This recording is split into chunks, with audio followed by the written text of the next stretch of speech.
background noise that comes through. Alrighty. Hello, welcome to Endgame. Today we are getting an update from DEF CON 27 with your host, Poplopo. And Psych. Psych is here too. Sorry. Yay! That's okay. Yes. Thank you. Welcome to Endgame, everybody. We are a talk show about the future of humanity. Yes, and you went to DEF CON recently, which I knew nothing about until you told me that you were going. And was this your first time there? It was. Okay. I've been following this convention on Twitter for the past few years because it's an exciting thing. Like it looked super cool from the sidelines, like just looking at it from online, and it's a very big conference. So this year was probably the biggest year. 30,000 people were in attendance. Oh my God! Wow. Yeah, it was enormous. Wow. And how many? I mean, this was your first time, and like, how many people here thumbs up or thumbs down emoji if you've ever been to DEF CON Yeah, before? has anyone I'm else just ever been to curious. DEF CON? I've never been, but I'm just curious if anyone's No been to thumbs DEF up CON. here. Okay. Emojis. I know there's a few people. There's a couple people from the VRTAC community who have been before. But yeah, it's so the event itself. And just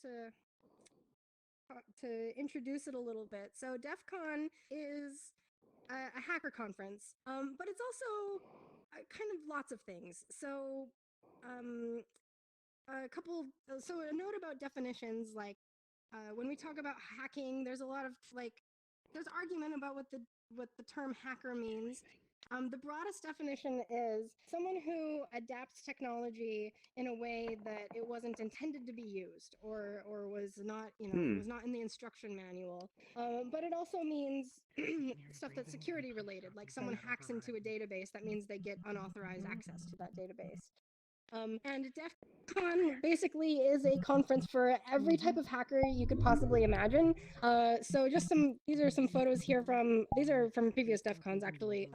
So it talks about physical security. That's one of the focuses. There's also a focus on education and talking about exploits and vulnerabilities, and generally telling people what sort of things are secured and what are not secured. There's also just tons of contests and puzzles and games, and hackers love puzzles apparently, and there's just tons of contests. And then there's also a really good nightlife, and they have an amazing rave, and they had an arcade party, and they have Wait, can I ask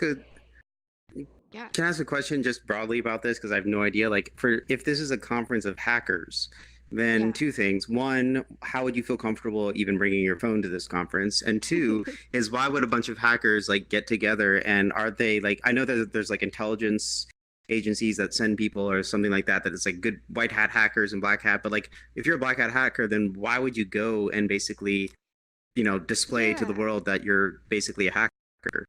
Okay, so to answer your first question, there are lots of people who go to DEF CON who only bring burner phones. Like, they don't bring their own really? device. Wow.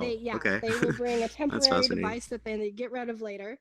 And I think that's probably advised. I didn't do that, but they did I was hearing someone talk about it this year, and muting your mic. So I was just on my 4G data connection, but I heard people talking about people spoofing 4G towers, because they can do that. They have a little device that will broadcast, "I'm a 4G tower," but they're really just intercepting all the traffic.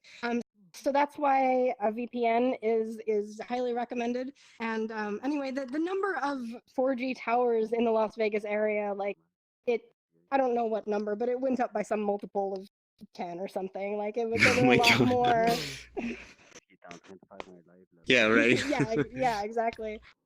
So to answer your first question, yeah, that is an issue. Like, bringing your devices is questionable at best. And they've actually so this is number 27, so they've been doing it for 27 years. And over time, they've gotten better at managing network. So they have a secure Wi-Fi network that you can get access to in a secure way. I didn't use that, but I went to a couple workshops, and plenty of people there used the Wi-Fi. So The other thing about hackers is that if they're really good, they'll also know how to make things secure in addition to knowing what security vulnerabilities are. Okay, because so I your hope that's not a second burner question, MacBook, because that's a little expensive to I know, right? buy one just for the conference. Yeah, like people who are good at this stuff, like they know how to like secure their stuff. As far as I know, I just to disclaimer, like I'm not in security. I'm adjacent to it, so I'm a software developer, and I have had an interest in security. Basically since I started programming. It's sort of a casual interest, but I need to know something to make sure that the software that I write is secure, and I'm continually trying to improve on that. I also I listen to security podcasts and stuff like that. So I'm sort of adjacent to the real target audience of this, but I felt like I got a lot out of it. And about people working together, like the thing about DEF CON is it really is kind of a mixed crowd. You don't know exactly whose side. There's white hat hackers and there's black hat hackers, and then there's everything in between. And you don't necessarily know if you meet someone which side they're on. But I think what's true about whichever side they're on is that everybody, I don't know, everybody I talk to just loves security, and they love the game of it. There's definitely there's a back and forth, and it's sort of combative, but obviously not or it's battling over information rather than physical violence, and I think that appeals to a lot of people. And you can make friends this way. I'm sure. I don't know. I don't know what it's like being on the being kind of on the underground end of things, and like not knowing who you can trust. I don't know what that's like, but I'm sure there's an element to that. Anyway, it was super fun. Just coming from a professional standpoint, and lots of people just go for professional knowledge. And well, that would be the typical cover story, wouldn't it? Yes. I mean, that's the use case. Right, it's like, oh, I'm there for research or whatever. Yeah. Yeah, but there are security researchers. In fact, they're like true. There were tons of security research companies in attendance that like sponsored a lot of things, and yeah. So within DEF CON, there's so many people, and people that attend DEF CON also kind of make their own like mini conferences inside of DEF CON, and they're called villages. So so these different villages, these were all the villages at DEF CON this year. The ones that are kind of blue are the ones that I was able to visit and either talk to people there or take some pictures. Or listen to some talks. But there were a lot that I didn't get to visit. But these ones. Yeah. So I went to the AppSec, biohacking, blue team, ethics, lock bypass, lockpick, social engineering, and tamper evident village.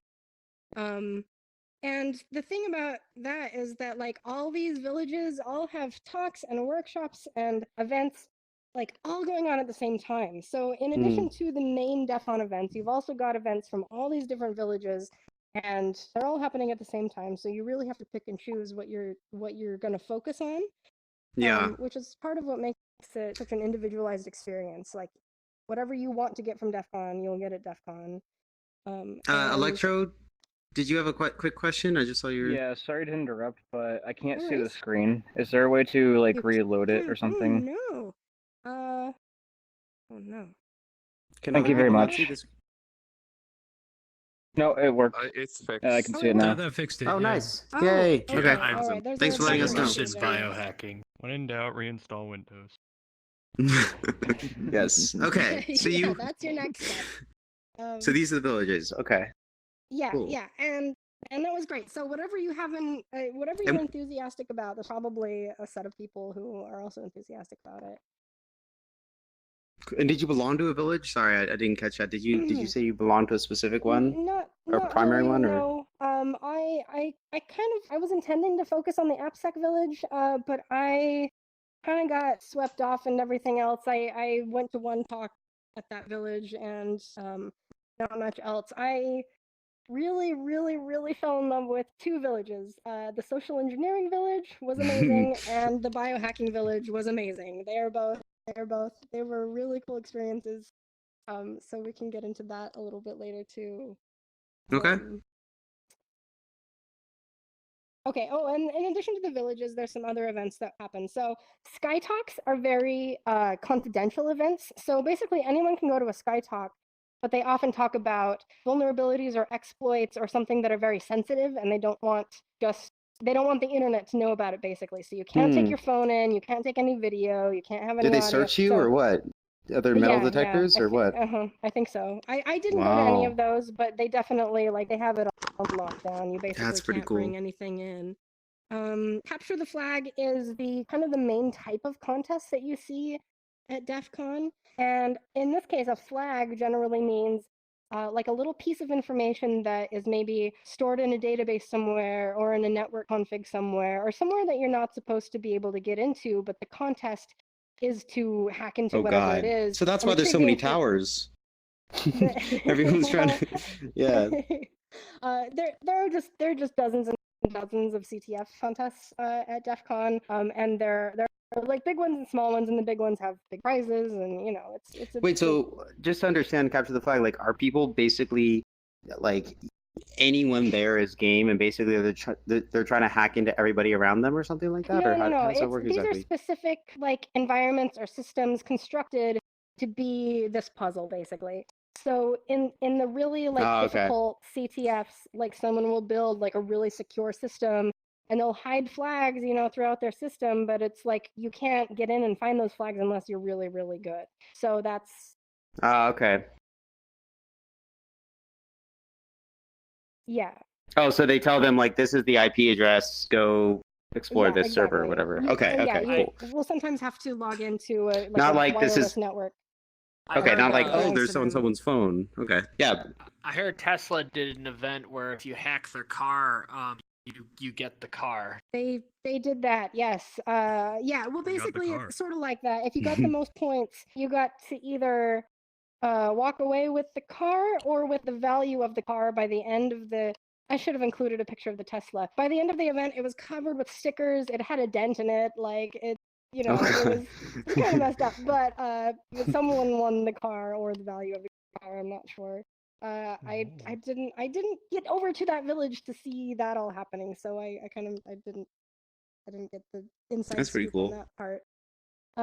Demo labs, they do like live demonstrations of various exploits or device, device ability or, different things like that. And then there's vendors that will sell you any number of security related tools. Here we've got a lockpick set, a bus pirate kit, a keylogger, multi-boot USB, personal firewall. And anyway, there were vendors like this all over the place in the vendor room. I don't know about What is that?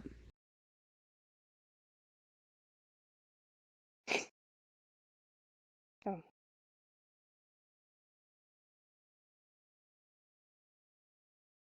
Oh. I'm sure. I'm sure That's that weird. was there. That sort of I saw a Wi-Fi network that was exactly my Wi-Fi network name at home, and I was like, "What the hell? Like, this is why are there two of my Wi-Fi network?" And it's probably, I guess, it was a pineapple. Maybe. Yeah, Well, very possible. interesting. Gotta be careful for that. Also, that's why they recommend like don't set your computer to Public. join a network automatically because Yeah. like Now that's that, it could be. Yes, this is another thing that I think is kind of messed up. Apple like updates its iOS so that you automatically, so that even when you turn off Wi-Fi, it only turns off for 24 hours, or like if you, and then it auto joins network. So it's interesting because it's almost like the operating systems of the phones are set up in such a way that they kind of want you to be less secure or something. I mean, I don't really understand it, but it doesn't. It's not the most secure option, it seems. To like allow you to turn off Wi-Fi. Yeah, maybe so. There is nuance to it. I do know that if you go around like with your Wi-Fi device like turned on, like anyone can see your device like looking for a Wi-Fi connection. Like they can see your Wi-Fi address. That's actually if anyone is ever tracking you, so if there's ever a bounty out on you, like if you ever run into the law, psych, because I know that you're gonna make sure if you have a phone, don't leave your Bluetooth on and don't leave your wireless on because someone. You know I'm even if- conspiratorial, so this is not good to tell me. This is like I'm gonna. Anyway, Oh man. that address is freely available to any device in the area. So someone who has any access to any like multiple devices in a city, you know, they'll be able to see your movement throughout the city. So be careful. Be careful there. Hmm. You know, useful knowledge. Okay. Okay, so I went to a couple talks. One of them was from this guy who he seemed a little nervous about it, about talking about it, but he hacked into the Bangkok mass transit system, and well, sort of hacked into it. Actually, what he did was just analyze their electronic system, found out where the logical flaws in it were, and then exploited those flaws to get an infinite number of free tickets through the transit system. So that was pretty cool. He had a video of him in doing this exploit live basically, and he seemed super nervous because he was in a foreign country and could easily have gotten arrested and disappeared forever, and no one would ever have known. But it was cool to hear him talk about that. This was relevant to me because I work on back-end server technology, and knowing that I don't have to just like if I don't encrypt some data and like some of it gets leaked, like that's on me. But also if I just do a bad design so that someone can take advantage of it, that's on me too. So that was an interesting talk from someone who had some guts, I feel like. Another entertaining talk was the talk about teledildonics. So that's one of our favorite topics. Teledildonics. Yes, and this one was fun. He took the audience basically through a very detailed description of. So he analyzed. Wait, can we the define? hardware. Can we define teledildonics for any of our uninformed audience members? So teledildonics is basically sex toys used across a distance. So if you want Wi-Fi sex toys, yes. Yeah, if you play with someone in VR, you can use like devices to do that with across Wi-Fi and Bluetooth and the internet. So that turns out, if you've got someone remotely connecting through the internet, which then you pick it up at your location, and then it is connected to a dongle through USB, and then that USB transmits Bluetooth to the actual toy itself. Turns out Bluetooth is not that secure. Apparently everybody knows this, and it's not a huge surprise, but basically he was able to analyze the hardware, analyze the software he was able to analyze the app, because it's just an Electron app, which is just JavaScript, which is, I guess, really, really easy to analyze. And the anyway, he was able to, yeah. What does this image mean? So he had a whole bunch of slides like this. So basically, he was talking about the different use cases. Like you could potentially, you could use a toy to make it a hostile butt plug and make it infect other people's devices. So you could connect someone's Wait. What is a hostile butt plug? And why does that word actually make sense? Is there such a thing? This is a philosophical question. If there's such a thing as a hostile butt plug? I mean, there is if you install malware on it that reproduces itself in whatever device it comes in contact with. So it's like a virtual STD. Okay. Basically, very much it's the Internet of Things in your butt. Yeah, basically. I mean, it's an IoT thing, but just special because it's teledildonics. Anyway, he did a live demonstration of hacking into a butt plug and then using that to spread to lock it into ransomware. So someone had their butt plug locked up and said, "Hey, you have to pay us cryptocurrency in order to." And so, what do you mean by? Yeah, what do you mean by what do you mean by live demonstration? So he had a device there. Okay, all right. I'm just, I've never been to DEF CON, so I don't know. Explicit, but he had the sex toy there, and he was like, "Here, I'm gonna hack into it," and then he did. Wow. And That's pretty cool. yeah, so and it was very in depth. I didn't understand all of it. I understood some of it. It was Funny really you would use that term. In depth, yes. In depth. Yeah, it really. Oh man, it really got inside the But that's cool, situation though. and explored in a intimate way. All right, so moving on. Okay, so this was this was a little bit from the biohacking village, and this was a section that was about medical devices specifically. So something that's cool about the biohacking village, there's an entire room, and to get into the room and to get access, you actually have to sign a waiver. That's basically, it's kind of like a Hippocratic oath, but for like hacking. I have a picture of it that I didn't include here, but basically you have to sign it and say, look, I'm only going to I'm only going to use my knowledge here to help people, not to hurt people. And what they do is they bring a bunch of devices. People or medical device manufacturers bring a bunch of devices, and they say, here, try to hack into this device. We're developing it. If you can hack into it, then tell us how you did it so that we can strengthen our security and make our medical device more secure and safer for the people who use it. So there was an entire room like this. They had an entirely this organization had a hospital system, and this is like it was like a recreation of a hospital system in their city, and with the exact technology that the hospital uses, and like all the same systems and configuration, and it has to update whenever the hospital updates their technology. It was pretty cool, and basically the purpose is to you do security research on this, and then you can give without compromising the hospital. Obviously, you want to conduct your research about what's secure or not, but you don't want to put any hospital systems down. Like that would be a risk. So so they had stuff like this, and then they had this guy apparently had been here for a couple hours trying to hack into this sort of, I guess there's some sort of imaging system here, and they had these little like white just these little white papers next to every device, basically saying, here's the scope, here's the information we're looking for, here's what we want you to hack into, to tell us. And then they had stuff that was just props, and I like this picture. I took that picture. It's just Do not hack. do prop not only. hack, prop only.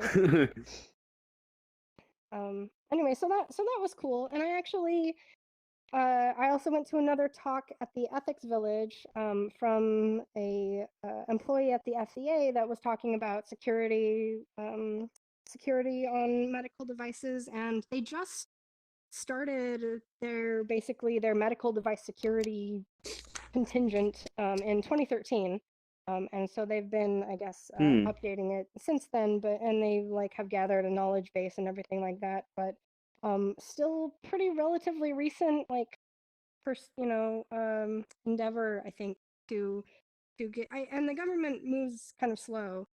Yes. And so that's something that was kind of interesting to talk about, is how the government addresses security, and there was a lot of discussion about regulation and how to talk to device manufacturers, and sometimes there will be a dispute about whether the manufacturer says, or like, is this really a vulnerability? Do we really need to recall? How serious is it? What's the risk? There's all sorts of variables that go into that. Yeah, Oculus actually is very concerned. So we've approached them about like doing a healthcare related app, and I think they're very concerned about FDA regulation and being regulated as a medical device. And it's like when you talk about these types of medical devices, it's like so clear to me that virtual reality, like consumer VR, is so far separated from what a typical medical device is. But it's interesting because people are afraid of FDA regulation sometimes. Like it can really make an impact. And then also Neuralink. I think about Neuralink too. Like, what's going to happen there? Like with security, I guess. Like if it's an implant in the brain. Man, that one's tough because I mean, this is a whole topic, but basically, like the technology is developing faster than we can regulate it. Like I guarantee you, read through FDR 123 or whatever it is that regulates medical devices. 103. I don't remember. Anyway, the the regulations aren't going to include anything about like what, data ownership about something that's streaming the neuron activity from your brain in real time, through a USB conduit. Like there's no, like that's not the scope of what the regulations are. And the tough thing about regulations is they have to respond to events that occur in you first, basically. I mean, that's traditionally how regulations Yeah, it's happen. reactive. Is yeah, someone does something and then they're like, wait a second, should this happen? And then they create a regulation to manage it. But they especially when technology moves as quickly as it does, that's worrying. Actually, I read the Neuralink white paper, and it was chilling. It was terrifying, but also really exciting. Like it's an exciting technology, and I can definitely like I got some hype from reading the white paper. Not gonna lie, but also like it's very, very scary. It's very terrifying. Yeah. So You I guys got a should lot do of an mixed episode on it. feelings. Yes. Yeah, I think so. We need to all tweet at Elon Musk and get him to come Bring onto him the on show. Endgame. Yes. There we I go. feel like he would. He probably already comes to VR Absolutely. chat. He seems like he's into Ooh, like he's that, probably too busy. this kind of community. Oh He's man, I can see Yeah. Elon Musk being an always robot. anime girl. Yes, right? That's what I'm saying. Isn't his avatar on Twitter already an anime girl or something? So Wait, what? yeah, Is it? something like that. No. Yeah. Hmm. So Anyway, Elon, if you're listening, anyway, yeah. Hey, hit us up. endgamevr.com or contact info. Okay. Okay, so then physical security, it's a little more archaic. It's not as new and shiny as the cyber devices, but it was actually really fun. They're at the lockpick village. So this is me picking a lock. I picked up a set of lock picks just to practice with, in case I ever need them, and got some information about the different. They had all these little cards that had like info about different structures of locks. Were you able the to pick it? Yeah, oh yeah, yeah.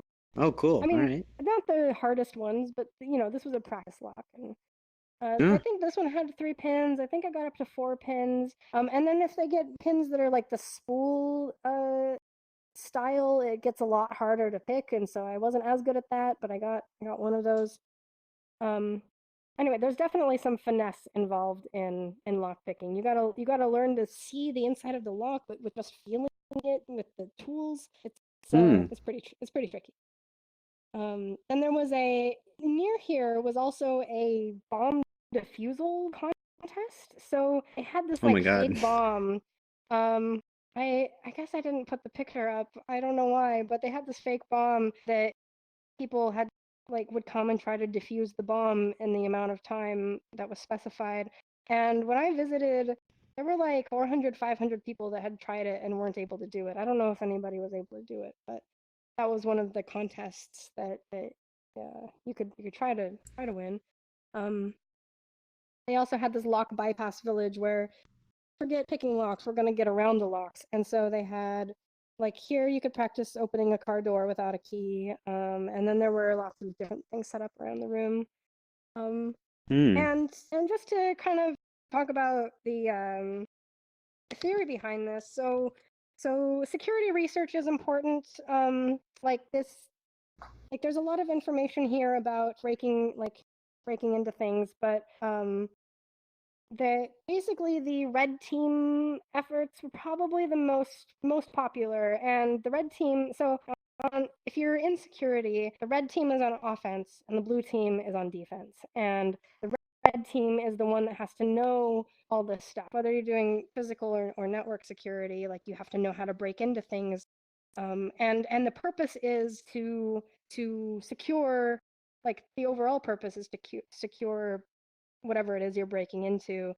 There's an entire career or like job profession called a penetration tester, and basically your job is to break into places or break into networks. You get hired by companies to break into them. They say, hey, try to get past our security and we'll pay you a bundle of money for it, and then you do that, and if you get good at it, that you well, you just get better and better, and then you're like renowned in your field, and then you get to do talks at DEF CON. And man, it sounds super exciting, and I like I'm not in security, but it sort of feels like, I don't know, maybe someday I would do something like that. I think the next slide is relevant. Yeah, so the social engineering village was another really cool village, and this one this was the capture the flag contest at the social engineering village. And so you'll remember the other CTF events were about getting pieces of information from like networks, databases, that sort of thing. The social engineering CTF is about acquiring specific bits of information from businesses that are like from businesses that are kind of just live and out there existing, and this person is competing in the contest. And basically, they've given the organizers a list of phone numbers because they've done their research on the business that they're supposed to extract the information from.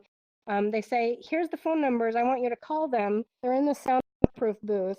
And you can't tell, but there are hundreds of people in the audience who can hear the phone calls that they're making and can see the person. And the person has to call into the business that they are trying to get the information from and use whatever social engineering skills they have to get that information. So some of the things are basically pieces of information where like, okay, what browser are you using? What browser are they using? What operating system are they using? Have they had security training in the last year? Another flag was to get a person inside the company to navigate to a specific website. And the thing is, social engineering is a very effective method for red teaming because they don't have a lot of training on how to handle it. And if you're like, just an office worker, you get a call from someone at headquarters, saying that they're conducting a survey of your facility and you need to comply with all requests, and then asks you a bunch of information. It's unless you've been specifically trained, you're probably going to be like, oh, that's probably right, this is the right number, and they sound very important, so I'm gonna give them the information they need. And that's basically the tactic that they used here. Screaming Turtle? So a couple of things. Social engineering is really one of the biggest, personally, I see threats because during college, I spent one of my projects we were given was to do a physical penetration test, and social engineering got us everywhere. Oh yeah. For the most part, we knew that there was a specific company, I won't say which company, that had the rights to our server rooms on our university campus, and we had an agreement with the security manager of the library that we could there was a pen test that we could do there. However, there was obviously like a rules of engagement. You can't damage anything, but we were allowed to social engineer. Yeah. So you'd be surprised how far a reflective vest, a fake ID badge that you laminated at Office Max, and simply going up to a student employee and saying, yeah, I'm here to service the servers to make sure they're running properly, and then being let into the server room with no verification. Yes. Wow. So that's often that's often all it takes. You just have to wear the costume of authority and people will accept that because we're very hierarchical. We basically, once someone is past that front door, like someone gets past the reception's desk, for instance, everyone in the building just assumes that they're supposed to be there because they got past that first like barrier of entry, and then they just let them do whatever. Yeah, and it becomes exploiting social norms. And the biggest one that I see that a lot of people don't expect is just how bad will these penetration testers get. If you really want to get into a place, one of the tactics I'd heard that's considered, it's a dirty tactic, but rolling yourself in with a wheelchair with a bunch of books on your lap, who's going to not hold the door for the guy with the books? Oh my God. Yeah, right, exactly. So it's exploiting, the human kindness. There are these ways to get around these security features just by reaching out to someone's humanity versus trying to seem like you're this James Bond character. You don't want to be noticed, so you go about it That's that so way. cool, but horrible. Oh. Yeah. Or just scan their badge with your scanner, and so you've got a copy of it, and then you can replicate it later. By the way, if anybody's interested in like hearing more stories like this, the podcast Darknet Diaries, I highly recommend it. It basically he brings Thank the you. host of that podcast. Yeah, thank you. Brings lots, like, interviews tons of people and tells their stories, and lots of them are penetration testers, and it's so much fun to hear about their adventures because they get into all these places and they get past all these securities, and you get to hear about their thought process, and it's really fun. I also met the host of that podcast while I was there, and he's super cool. Yeah, Ghoster. So basically, going off of what Screaming Turtle was saying, also, do not let your keys be seen. One of the bigger things that you can do, especially with penetration testing, is you can take a picture of a key, like just hanging on your keychain. You can find out where the pin layout is, and then figure out which type of key it is, and then remake that key. So they have Didn't someone online do that? services for that now. You can just take a picture of a key, send it online, and get a key. Yeah. Oh my And god. actually, that's how insane. the TSA master lock thing was released. Like, someone just took so like the TSA has that key that can get into all the suitcases, right? Like, no matter what lock you use. Someone just took a picture of the TSA master key and put it out online, and then you can reproduce the key now because you know where all the pin structures They made 3D print files of it, actually. Yeah, just, whatever you want at that point. It's all 3D print yours. your Have it. whole set TSA keys. Wow. I mean, that reminds me of this. I mean, I don't know if we're going to talk about this, but like security theater as well, which is like, the penetration testing, screaming what you're talking about, or Ghoster, like this idea of like taking a picture of a key and reproducing it. It's like, what about, is security sometimes just theater? And it's like just making people think that they're safe, but it's very easy to get behind those systems and things like that.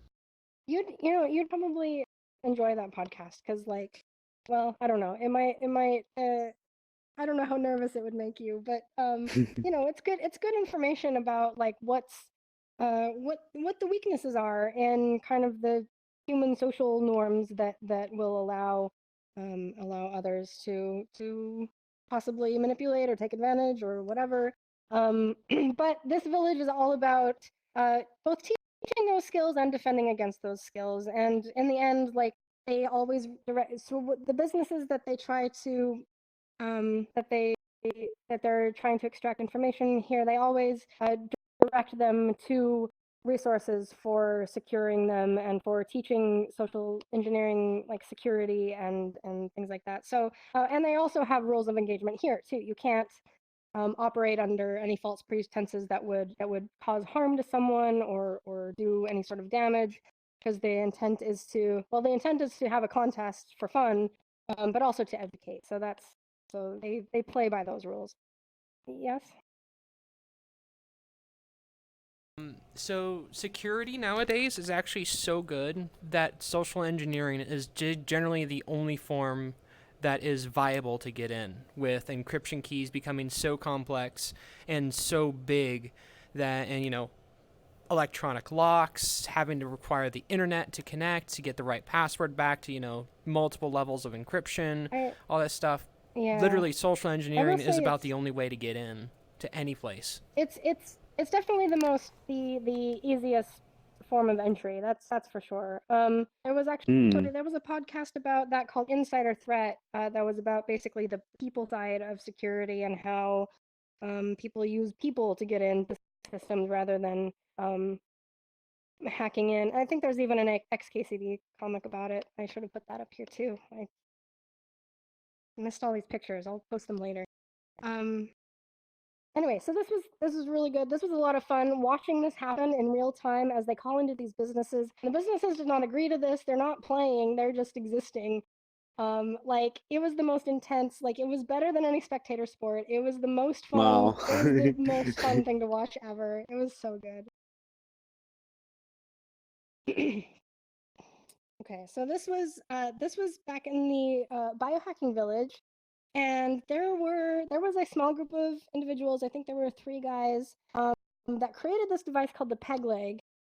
It's based on a device called the Pirate Box, and the Pirate Box is a I'm gonna try to get into it. It's a device that you can build that basically generates with any other devices in that area. It generates a mesh network that is basically a decentralized network, like an internet that that doesn't have like constant surveillance on it. It's just a network that doesn't belong to any one person and is instead generated in a decentralized way through multiple devices at once. And it's kind of these guys kind of talked about that a lot as like that was the dream of the internet, like back before it became what it is now. And what it is now is that your every movement is tracked through the browser and through all these advertisers, and like nothing belongs to you. It all belongs to your internet provider and the advertisers, and like that's not what the was supposed to be. And so they're into the idea of this decentralized network for that reason. But they also took it a step further, and they decided that they wanted this network to be a part of their bodies. So they implanted these devices into their legs. So here is where is a picture from the surgery, I think just before it happened, where they implanted these. This is a Raspberry Pi Zero with some custom hardware, I think, and it basically it's powered wirelessly. So basically, they hold a wireless battery up to the device that's implanted in their leg. That doesn't sound very healthy. When it has power, I know, right? And when it has power, it becomes a node on a network, along with any other powered devices that happen to be in the area.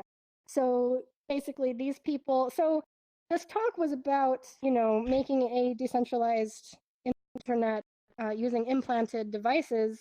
And I was like, oh, that's a cool theoretical idea, but they actually had done it, and like they had a lot of really vivid pictures of the surgery, like of like the skin being lifted up and the device being inserted inside, and there's blood this is enough. everywhere. Yeah. So you get the idea. it was great, and it was really exciting because it worked. They did a live demo. They took a video of the talk as they were doing it, and then transferred it through the network in their legs to the laptop that had the slideshow, and they played that on the slideshow. That's pretty cool. Yeah, so they were really committed. Like, first of all, at DEF CON, I have never met so many people with implants like in my life. Like they've got NFC chips and RFID chips and magnets in their fingers, and like there's just like tons of people are really excited about biohacking and enhancing the capability of the human body. And this group definitely took it pretty, like they're definitely committed to their idea, I think. And so yeah, that was really exciting. I learned a little bit about this process, so I don't think you can do it in this isn't a medical procedure by any means. And apparently there's regulations on anesthetic, and the anesthetic you can use is limited because it's not a medical procedure. So there's some legal stuff there that sounded kind of scary. But this this device is coated in a material of some kind that is apparently biocompatible, and your body won't reject it, or at least that's what they are saying. I don't know what the ratio is of your body being able to accept it or not, but they had the name of the material too that I can't quite remember. But that was pretty exciting, and there were tons of topics or talks that I wasn't able to go to at the Biohacking Village that was about modifying the human body, hacking the human body to be better, to be cooler, to have little gadgets, so that was exciting. Screaming Turtle, did you have another comment? Yeah, I just had a quick comment about or I guess more of a question. So effectively, is what they're doing, let's say theoretically, like everyone has one of these either on their person or in their body or whatever it might be. Has that effectively just decentralized the web by making it just a series of walking human nodes on a network? That's their vision. I'm pretty sure Okay. that's what they would want to accomplish, and it would give, I think, that their like ideas that it would give more autonomy to basically our we would have more say over networks that we're participating in, because like all it doesn't essentially doesn't belong to any one person. It belongs to everyone, literally, and each person is a node in that network. They also told a cool story about I guess in a Neil Stevenson, I think, book, or maybe it was Gibson, I don't remember. There's like a courier service that they said that this brought to life. Basically, someone can act as a physical courier, where you basically get an encrypted piece of data transmitted to your device, and then you take the power away. It's offline. No one can get that information. It doesn't, it can't be extracted anywhere because the device isn't powered. And then you can get on a plane and go to wherever, or go across town or go somewhere where, and you also can't get into the data either because it's encrypted and you don't have the key. You're just the courier. So then you go somewhere else and you deliver this payload to someone who does have the key to decrypt it. Yeah, that sounds like Johnny Mnemonic. That was the plot of Johnny Mnemonic. Okay, well, yeah. There's gigabytes of data it's becoming real in my brain. Could you press the button? Could you press the button that turns the? I crashed and had to rejoin. Can you turn the? Man, I'm so sorry. The buffering seems to be broken there. Okay, sorry about that. It's on the right slide. So that part. Thank you. Okay. Oh, that's good. Yeah, rejinx and then screaming. Yeah, it was just a question of did people talk about wearables in the same, because to me a wearable would be a much more practical way of doing the exact same thing, like in your shoes or something. So actually they did they had a whole slide about that basically, and they were like, so the obvious question is, why get this implanted when you can just wear it instead? And they had a couple of different responses. Oh my goodness. One of the responses is that this actually could be quite a bit more secure. And airports are a good example. If you go through an airport, they can take a device from you. They can confiscate it. It's not yours anymore. That data is wherever. It's not secure. But their main response was that they want to be cyborgs and they want to integrate technology as a part of their body, and a lot of people feel the same way. Everyone in the audience was nodding like, yes, that's what this is about. Also, with international travel, there's been a whole thing about how like Border Patrol can like search you when you come back in. You have to delete everything on your computer and everything. So this could be an interesting way where you could just like put everything onto your leg and then delete everything and then like put it back on when you get through. Well, I mean, you'd certainly be detained, though. You think? But if they didn't know that you had it. Well, I mean, you walk through a metal detector, butt naked. Yeah, that's true. You'll still be, yeah. It also sort of depends on the situation, because I don't know if they did international travel, but they said that they were able to travel on like domestic airlines just fine. And it also depends on what's normalized. If everybody has this in their bodies, then there's no problem. Everybody does that, and that's just that's just how the world is. And so there's another component of that, which is what we want to support socially too.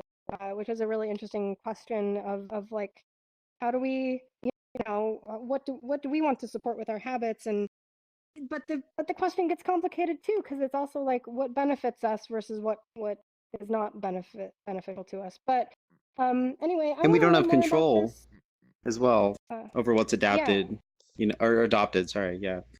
Oh, sure. But we do have influence over our communities, and that's. That can potentially go a long way. So I think there's some interesting questions there. I'm going to learn more about this device. I probably won't get the implanted version, but I would like to see if I can build just the standard pirate box version that isn't an implant. So we'll see how that goes, and if I can do that. Screaming, did you have another comment? Yeah, I suppose it just becomes a question for me, at least once you implant tech in your body, um, it can become exploitable, but it also, the first thing that I think of, especially when looking at security and sort of the integrity of, where were you at, this date at this time, it makes me think of you almost have like a permanent GPS tracker. And if you wanted to even think a little bit farther, you could look at something that has a lot more permanence to it. So you could look at something like blockchain, where you have something that's, you basically can't modify blockchain. So almost using different technologies along with this to sort of have maybe you want to be exonerated from a crime or something like that. You have sort of this moving node that you could place either geographically some way, somehow, and then have almost a permanent record, of where people are and where that node was. So it almost becomes. But it's one that belongs to you rather than to your IFC or your phone provider. Interesting. It sounds definitely more secure than a butt plug, for example. So far, yes. I think the evidence suggests that. Especially a hostile one. Yeah, hostile butt plugs. Yeah. But which is more invasive? I wonder. I mean, the dogs are more creepy. Oh my god! Like how they say, "Please relax." I'm like, oh dear. You keep that shit as far away from me as possible. All right, Matrix. Well, I'm sorry. I do find it funny that they think that if you normalize implanting technology, that it'll be more personal, because if it becomes normalized across society, the first people that's going to start demanding it is major governments of totalitarian states. And then you're now implanted with trackers that you can't remove without hurting yourself, it's done by law. I think there's a variable. Once it's normalized. Right now, the way our laws are set up, like our government can't demand that we implant something in our bodies like that. In the United States, not in China. Yeah. That's in most of the world. Countries could easily. I mean, you see what India is doing in Kashmir right now. Like, countries change, and if it's normalized and people are more comfortable with it, it leads to easier for that to be done. I feel there is an element there of like trying to basically not. So basically saying acting in fear of this totalitarian regime before it even exists, to the extent that you're not even going to attempt to make a decentralized system. I don't know. That sounds to me like it's maybe is not necessarily serving the interests of populace in general. There's a lot of debate there. You make a good point.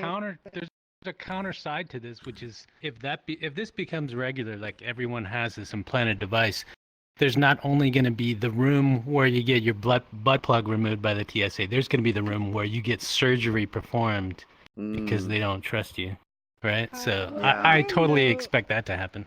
Right, but like a battery put up against it. Right. That's kind of the same point too. Like, does the government have the legal authority to breach your, like, do they have say over what happens to your body to the extent that they can cut into it if they deem it necessary? I think it's probably also important to maintain a system that, like, maybe doesn't allow that. That would be great. I don't know. That is very legal. I think you only get one with the other. If ubiquitous implants are going to happen, we're also going to get surgery rooms in the security area. Maybe. Yeah, I mean, governments want information, and then in the name of safety. Yeah. Okay. Let's see. Okay, so that was basically the end of my slideshow there.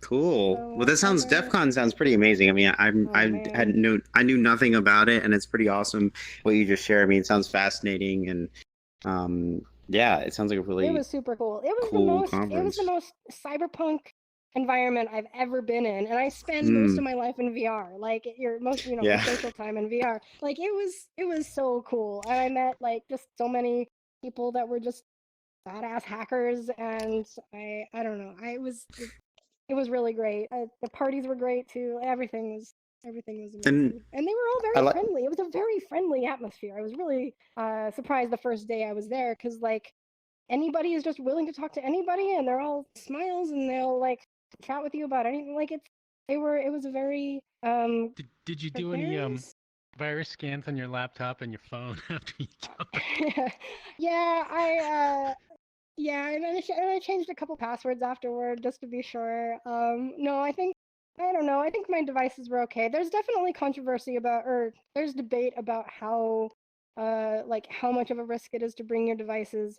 But general wisdom is, use a VPN, don't get on any wireless networks that you don't recognize, and like have all your security certificates up to date, and but the general consensus, if you follow like common sense and know a little bit about what you're doing, then you're probably okay. Unless someone's targeting you, and then you're screwed no matter what. So, Is the wall of sheep still there? It is, but I don't know what that is. All the conference, I was like, I'm gonna go over there and find out what that is, and I never made it over there. I don't know what that is. What is it? So the wall of sheep is essentially, last I read about it, the wall of sheep was essentially just a projected board of unsecured devices. Oh. So essentially the sheep, so the wolves being the hacker and the sheeps being people with unsecured devices hanging around. Okay. Well, yeah, that was talked about quite a bit, and like they had stickers and everything that sheep stickers. Yeah. I think so. Yeah. There was so much. Owlboy? Oh boy. Was it weird that it was in Vegas? Ah, yes, I was gonna. Interesting dichotomy.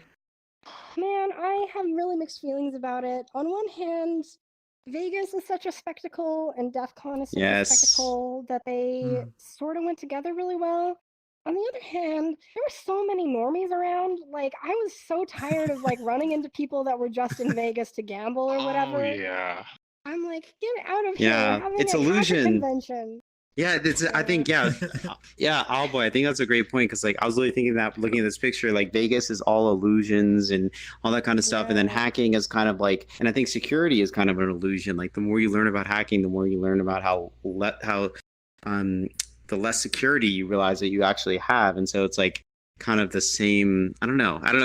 What were you thinking in terms of the kind of dichotomy of?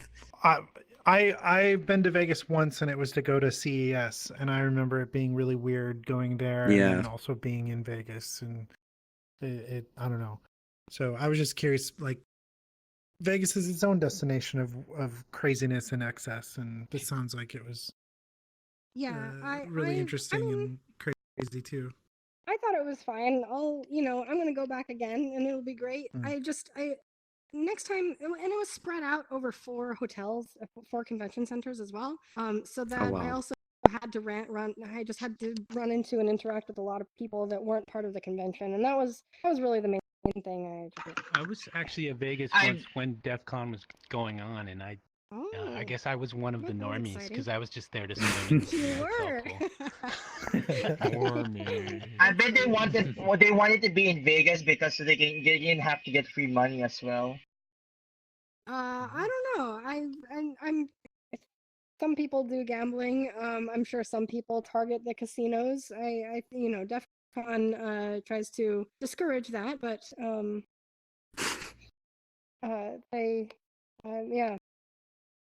it was actually kind of fun, because like throughout different buildings, people had hacked into like different display screens, and like even on buildings that weren't like part of the DEF CON thing, you'd look at the screen and there'd be like a DEF CON symbol from someone who'd hacked into the screen of that's the cool. mall or whatever. It was fun. They seem to hack into the gambling machines, and then they'll just get a lot of money. That's a I'm not gonna say that's a genre, but it's kind of a genre of hacking, gambling machines.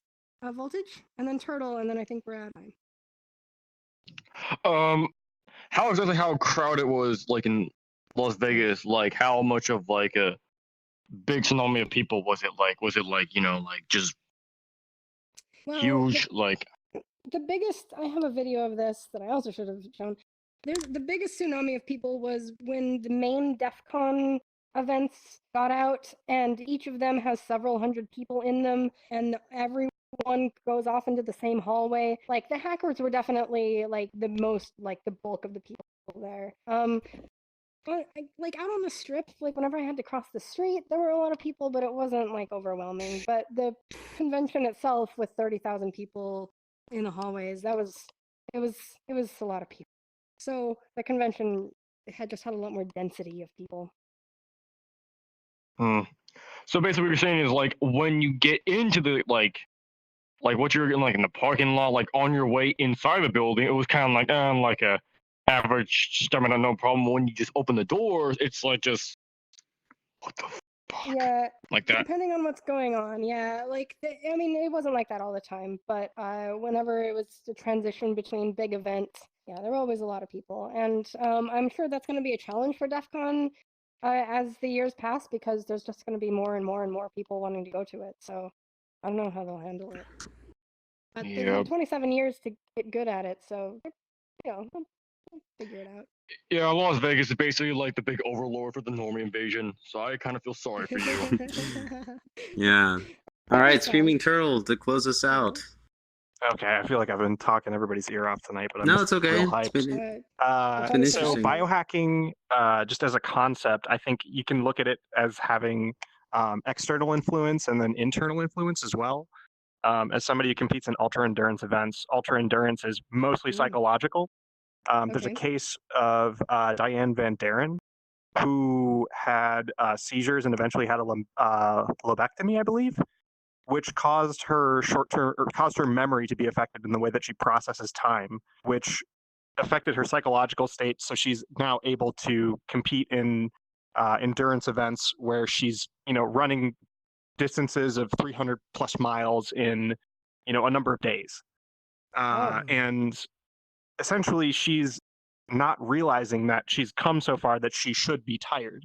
So when I see things with Neuralink, it makes me wonder if we're able to psych ourselves up to, push our body to these limits that we generally don't think are possible.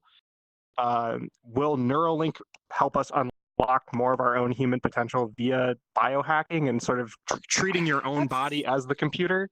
And it's just one of the questions I ask myself. That's exciting about it. Yeah, like as many concerns as there are about the security and privacy and like all of that, like the sheer amount of stuff that we don't know about the mind and the body and how much that like level of fidelity of information that Neuralink provides, like how much are we going to learn from that? Like that's the part that's exciting to me. And like how can we manipulate our own internal state to like hack our bodies and figure out what's possible? I don't know, but I don't know. I agree though. That's exciting. Yeah. Well, thank you for this update on DEF CON. This is really, really cool. And we'll have to do an episode on Neuralink as well. That was a great idea, Owlboy. So, yeah, cool. Well, let's take the picture. Which slide do you want to take the group picture? Let's see. Yeah, which one do you guys like? I like this one. It looks like the... Teledodonics. Yeah, teledodonics. Yes, teledodonics. That's a great I wish it were more Custom updates for the win. I'm sorry. All right, guys, come for a group picture. Let's stand in here. I don't want to get You see the butt. Will you see the diagram? Okay. That's important. There we go.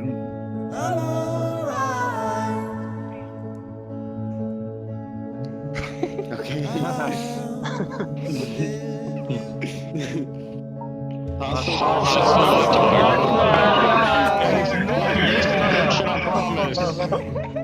Wait a minute. Wow. Yay.